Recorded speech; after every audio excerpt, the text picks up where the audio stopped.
నియోజకవర్గమైన ప్రజలందరికీ నా హృదయపూర్వక నమస్కారం తెలియజేసుకుంటున్నాను. చాలా సంతోషంగా ఉంది. ఇవాళ ఉరికెత్తుతున్న ఉత్సవం చూస్తుంటే మరి అందరూ కలిసి ప్రజాస్వామ్య సంరక్షణ బద్ద కంకణంలో ఇక్కడికి విచ్చేశారని, అలాగే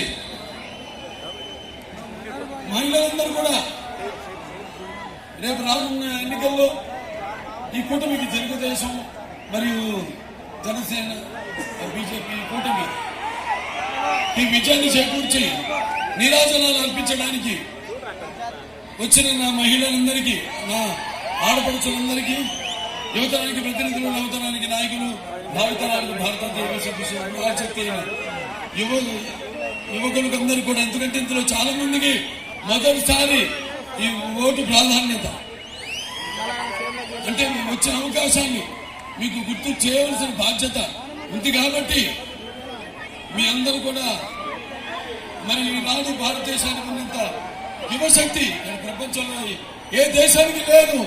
కాబట్టి యువతరానికి ప్రతినిధులు, నవతరానికి నాయకులు, భావితరాలకు భారతదేశ మహాశక్తి అయిన యువతరానికి, అలాగే